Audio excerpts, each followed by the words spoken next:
Hey guys, I want to welcome you to the weekly Wednesday for the Financial Freedom newsletter, where every week, every Wednesday, we delve into something inspirational, motivational, something excerpt taken from the Financial Freedom weekly newsletter. Wherever you are, if you're listening on Spotify, on iTunes, Google, be sure to click the like, subscribe, share, comment. And without ado, let's get into the show. Hey guys, welcome to this week's podcast episode for the Financial Freedom Podcast. I'm your host, Dr. Christopher Liu, and I have a very special guest for you today, Raul Hernandez from San Diego, and he's a growth strategist for bootstrap founders. So I'm always on the cutting edge looking for those insights, those distinctions that can take you to the next level, get new insights, and share it with you guys. So, Raul, welcome to the show. Chris, thanks for having me on. Yeah, I know you're also a podcast host of Do Good Work, and we connected through Podmatch. Tell people, briefly, 2 to 3 minutes, your story, and we'll delve right into the questions. Yeah, no, absolutely. So I started by trying to start a software company, and I was working at JP Morgan in finance at the time. So I wanted to create a software. We were interviewing the marketplace, and it seemed like there were more issues for marketing and growth than there was a software need. And back in the day, we were using Skype, if you remember that. And I partnered with a good friend of mine to this day, who was in Brooklyn. I was in San Diego. So we never met in person. We started a remote company, a New York-based company. And that took me out of my day job. I started working online, helping companies grow with marketing and learning the craft and the trade. And we were building it to a point where we needed to hire people. And wasn't us. It wasn't what we wanted to do. And we parted as friends. And we still are connected and collaborate to this date. And I went on to help digital marketing companies online grow, from mergers, acquisitions, to the whole nine, to being on the other side and helping train companies, helping them train their marketing teams, helping them like a coaching consult. And during that phase, I helped a team nearly triple in revenue. This is not like 1,000 to 3,000, this is millions, nearly triple in less than a year. And a coach at the time told me, "Hey, you got to write that down." I'm like, "What do you mean write it down?" Like, "Just write it down." Like, "Why?" It's like, "You're going to write a book." Like, "Sure." Turns out I wrote the book. And the book was more capturing the principles of what I was focusing on, not just like tactical things that are going to expire end of year. Wrote the book, started consulting more companies and helping their growth, from agencies to memberships to nonprofits. And one of the teams that I was able to help and support, I went in-house to help them a little bit, but helping them support last year, we almost, I think, nearly 50 million in rev, and we made it to the Inc. 5000 for the second year in a row. So I've done small bootstrap to a little bit higher tier, mid-market behind the scenes, and I'm just loving every step of the way, and I'm growing better every day. So that's my little backstory. Isn't it amazing how now you can start companies and you can have partners, co-founders. You never met them in real life. It's just amazing how the internet democratized trust and scaled trust to that level. And it's amazing. Tell us, more so basically you're talking about scaling and growth, and, we'll get into this because you have several episode ideas, big ideas. One is strategically and ethically 2 to 3x your pricing and grow a thriving team and attract winning clients. Yeah, no, I mean, I'll give you, so anytime that I teach or I go on talks or I'm on stage, it's from experience. So I don't make things up or theoretical. I'm not a researcher. I'm just a dude who's doing it. And like, here's what's worked. Here's what didn't work. Here's what kicked me in the face. So this comes from working directly with teams. And almost every time that you work with me, specifically if you sell services, if you sell consulting, whatever you're selling, I influence price increases almost 90% of the time. I was going to say 100, but that's not always possible. Why increase pricing, and why focus on value transformation versus just hands and doing? In this particular case, so I've worked primarily with services firms. So firms that deliver labor as a service. That could be marketing services, that could be sales services, that could be IT supports, that could be tracking and analytics creation, whatever it is that you're doing. I have a real issue against pricing by the hour and pricing like, I mean, some people, oh, I price $200 an hour, $500 an hour. That's great. But that if you ever price by the hour, you're always going to be time poor. And let that sink in. So what do we need to price on? I think it's important to price on the transformation that you're delivering to the marketplace. And this does include focusing on niching down and being very specific and saying no to a lot of other services that may not value your work. So in this case, particularly, it was a podcast company and they were focusing on delivering podcasts for founders and companies, again, bootstrap to bootstrapped. But we found this particular niche that they were focused on, and we leaned into that niche. And for that particular niche, they valued more what can come through a podcast, relationship building, because they fine tune on in the finance industry. And we identified that the value created from having a podcast for these people in finance, wealth management, retire, the whole nine, they had higher LTVs, higher win back rates, more deals coming to them, as well as probably more partnerships and vendor relationships and speaking opportunities, et cetera. The last one, I don't know their market, but that's a possibility. The other ones were actual things that their clients were experiencing. So we zoned in, like, what's the value of what you're doing right now, and how do we price appropriately? And the interesting thing about pricing, when you position yourself for a very specific someone, as opposed to just a generalist or just hands, I'll do this for you, I'll do X, Y, Z for you. Even if you're a doctor, like if you position yourself as being an expert in one specific thing, and then you're not focusing on the hours of the labor or the cause, you're focusing what's the transformation mean to you. This is where you can come in and start pricing and giving people options of how to work with you away from the hourly. So being disconnected from the hourly rate and more about the end outcome. Another client of mine, this was years ago, but they're a fantastic group. They're dentists, but they're not just traditional dentists. They had a boutique shop. They flew clients in. They were creating their clinic inside of a hotel. That's like a boutique hotel. So it was exceptional. The work that they do was cosmetic work, but people didn't pay 5-10 grand a year. These were 50, 100, like expensive cases. But why do some people spend that kind of money on dental work versus some who don't even want to go see their dentist and pay like the $100, $200 copay? What's that difference? And it's leaning into that difference and leaning into that positioning and having clients that are raving for you because there are those needs in the marketplace that need to be met. And how are you going to funnel them down to your offerings, to your services, to the transformation, not just the hands of what you do? Yeah, I love that. I love this because this in the past, doctors, they got paid for, they still get paid their time, but most of them like got paid for like labs and procedures and surgeries and per patient how much they got.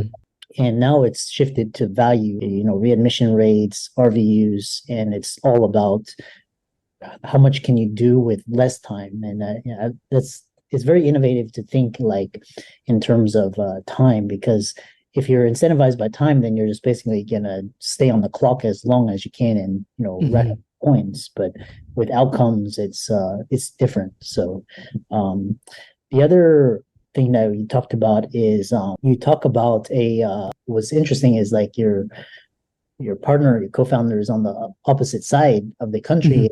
You have productive profits, remote only team operating system. I'm really interested to hear about that.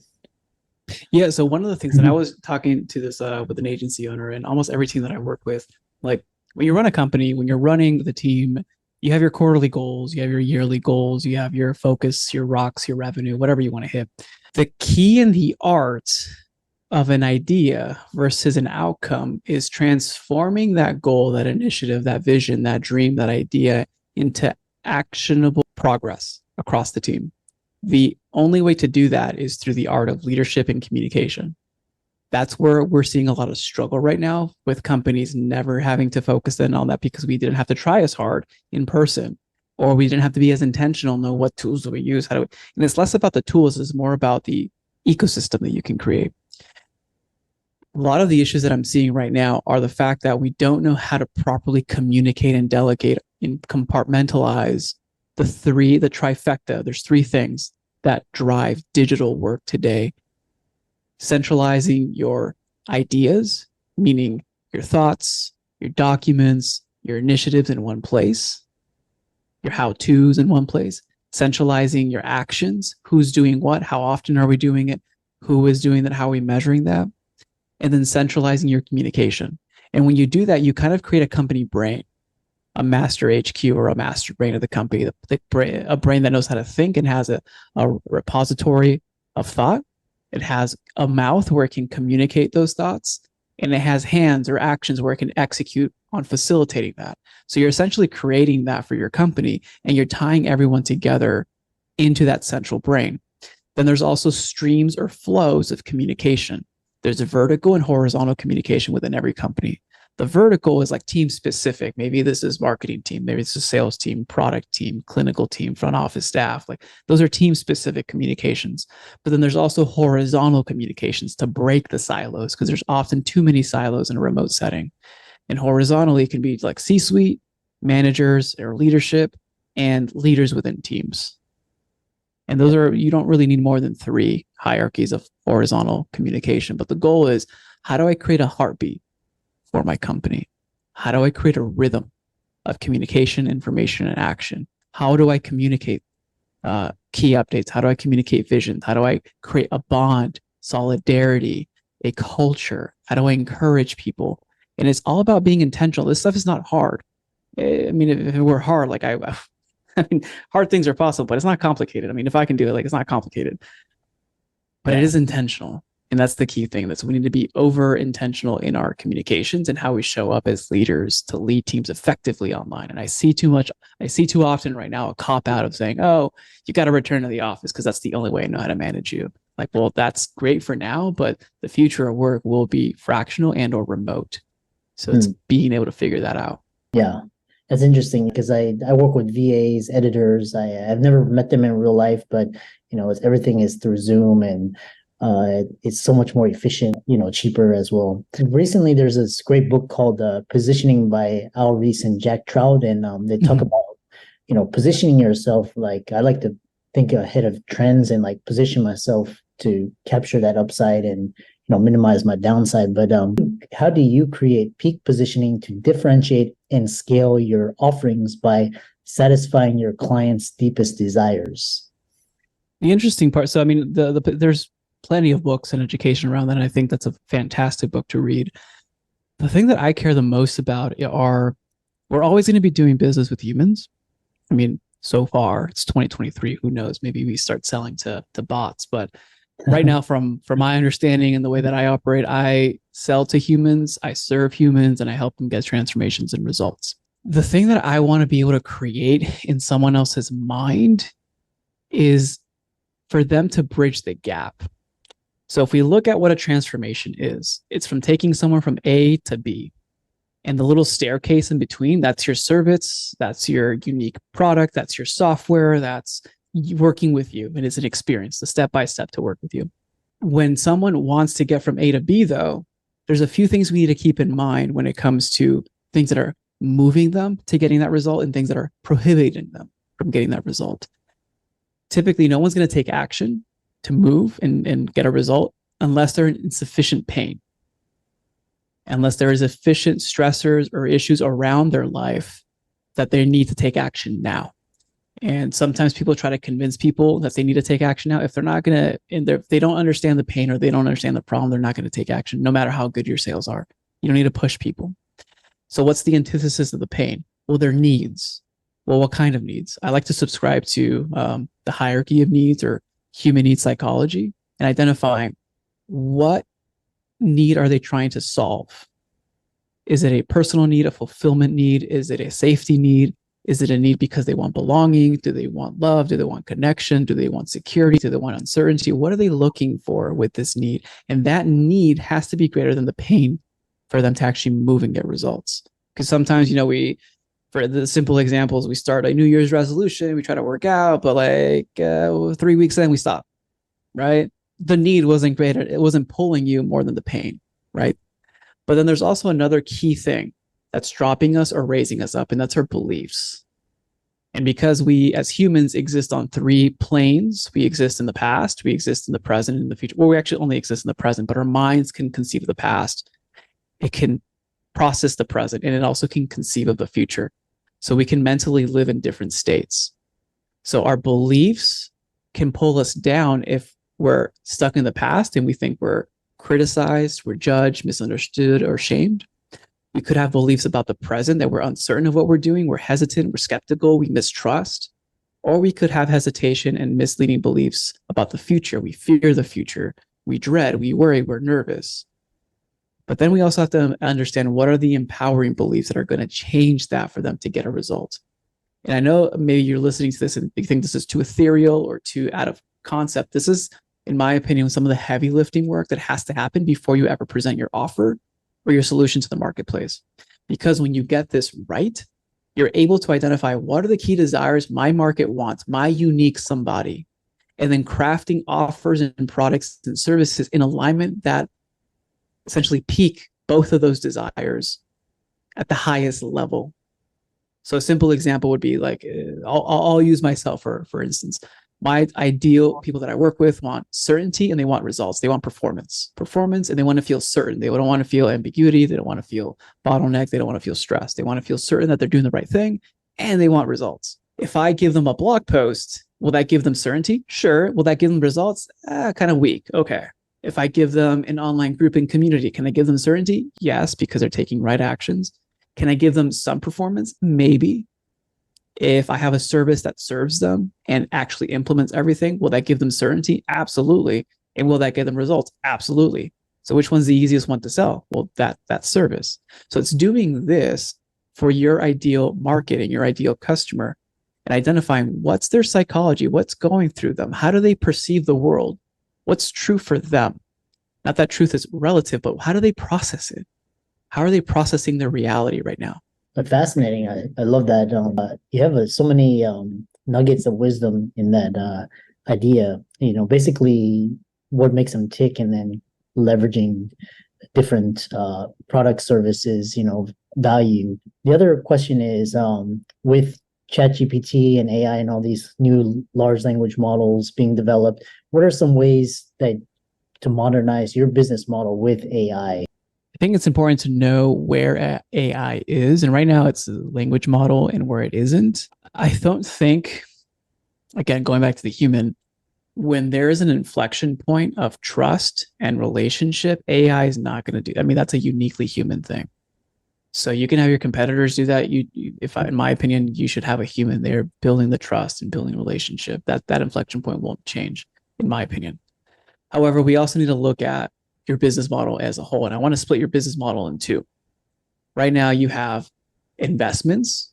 Some people call them costs or expenses, but they're essentially investments in the business. That's your overhead, having the business run, the staffing, the office, if you have that, the tools, the software to run the business.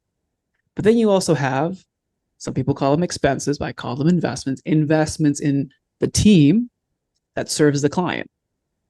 And if you think about that, this team that serves the client, if they're, let's say you're spending 50 grand a month, 60 grand a month on that team, that little unit, maybe 3 or 5 people that serve maybe 10, 15, 20, 30, 50 clients, it's an investment pot. I invest 60 grand to return 200 grand. Not bad, not bad per month. Depending on what it is, that's just an example. So if you look at your business model that way, then you can identify, well, how can I influence this? A few things that you can influence are the number of clients that you have, your labor efficiency, your costs as a team, and the average revenue per client. So where does AI play into that in the actual business model? Well, AI can help people either A, do more with less.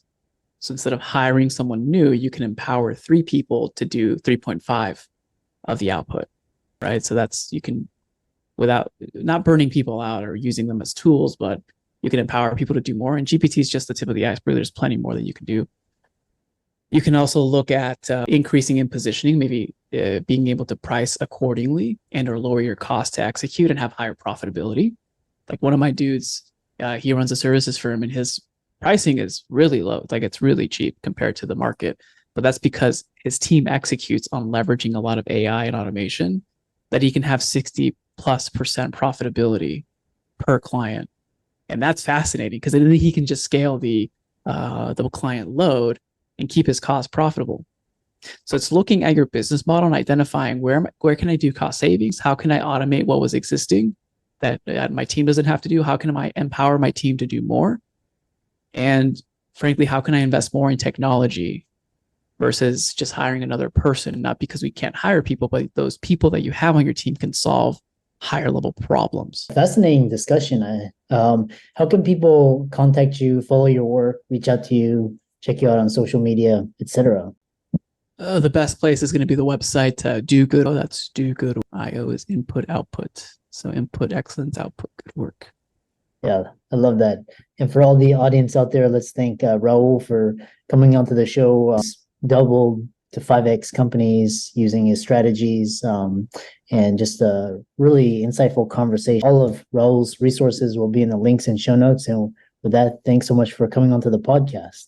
Thanks for having me, Chris.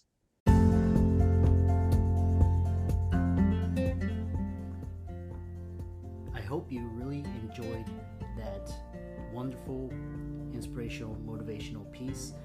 Again, wherever you are listening, if you liked it, be sure to like, comment, share, subscribe. We're on everywhere: Spotify, iTunes, Google, Amazon, Audible. And without much ado, be sure to thank this show's sponsors, and we'll see you next week.